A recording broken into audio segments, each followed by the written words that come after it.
Quite a feast on a Sunday, and of course one of South Africa's prestigious gospel events, the Crown Gospel Awards, will be held in Durban on the 27th of November. The awards come after a 2-year challenging period, of course, plagued by COVID-19, floods in KwaZulu-Natal and the death of a string of gospel music figures. For more on the nominees and the awards this year, Sis Zanele Mbokazi, so great to see you, great having you in studio. I don't know when it's the last time we had someone in studio. Thank you due so to much. COVID and everything else. Lovely to see you. Thank you. Thanks for having Your me. star just keeps rising.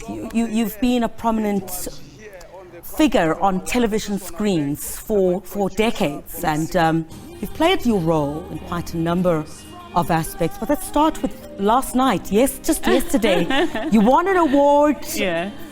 Basically recognizing you for the role Yeah. that you've played in this country. In the music space. Yeah. It was a pleasant surprise. I didn't know about it, but yesterday there was the very first Basadi in Music Yes. Awards, and I was given the Trailblazer Award for the role I've played, for being a pioneer in the music scene, because I've been doing this for almost 20 years now.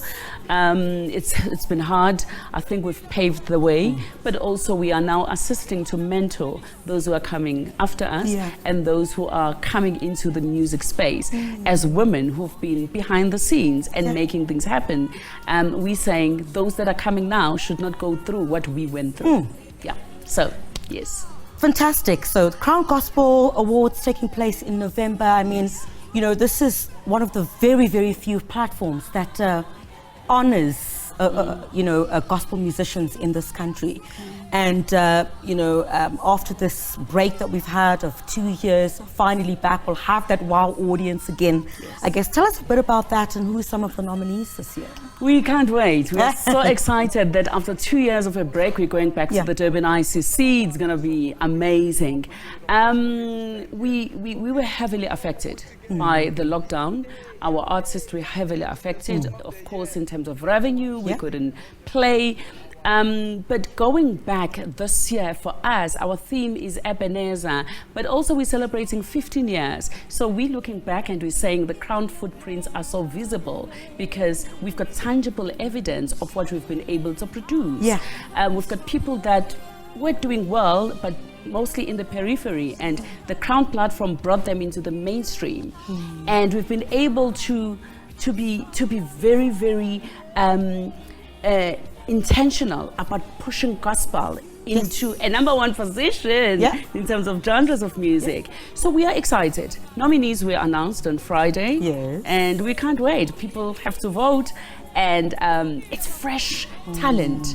So it's good that we still celebrate all those big names that we have known, but there is a lot of new talent. So much talent. That is coming into the fore. And we love that because that's legacy. It means continuity. It means the future of gospel music in South Africa and in Africa is very bright. And how do we ensure, with so many challenges facing the music industry, you've already spoken about, it was very sad to see, during, the effects of COVID-19, we'd spoken to a number of artists. It was almost as if no one was there.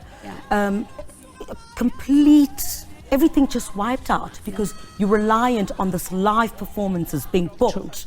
And what can we look forward to, with the Crown Gospel Awards that would, encourage even the younger ones, to prepare for eventualities like that, It was sad to watch. We always say that at the Crowns, maybe that is what makes us different. We are more than just the microphone, because we also have to look at the person. We have to look at the business side of music. So the Crowns are taking place on the 27th on Sunday, but on Friday, the 25th of November at the ICC, and it's free to everyone. We have the National Gospel Music Conference. Now that is where the business side, mental issues, issues of depression, revenue streams, how to survive in the 4th Industrial Revolution era, because artists, if they don't get involved in the digital space, then they're gonna die at present. So, but we're also bringing all the stakeholders, the departments, the collecting societies, the music industry bodies to come and equip our artists, because it's good, it's very good to have the glitz and the glam and the crowns, give them the trophy, give them the crown, but if we do not support them in terms of empowerment and giving them capacity as business people, because at the end of the day, there's a commercial element into the music. Why has there been a lack of that, Zanele, for so long? Because, you know, whether it's gospel or any other genre, you would see someone come on the scene, utumile, we enjoy the music, you know. And when they die, there's nothing. It's so sad. I think just the other day, I don't know how many musicians I've seen, I guess from other genres. This is a chance for, I guess, that conference to make a difference in this particular genre and what happens to musicians. It is so important, but we encourage artists. There's also that apathy. You know, I'm well known. What can I be told? I don't need to attend that conference. It's only the newbies. It's the new kids on the block. It's very important. I am encouraging them once again that come on the 25th of November, because the conference is very important. But also, I cannot get a platform like this and not say this. We are challenging the corporate sector. We're challenging the business community. Gospel music is a big genre. If you want a captive audience, support. If you do not have the financial backup, the industry cannot grow. But we've managed, with or without, up until now. I mean, we are one of the most loved genres. And people love it from literally every sector of the population, from LSM1 to LSM20, if there was that. So we're saying to the corporate sector, come and participate. We've got a captive audience.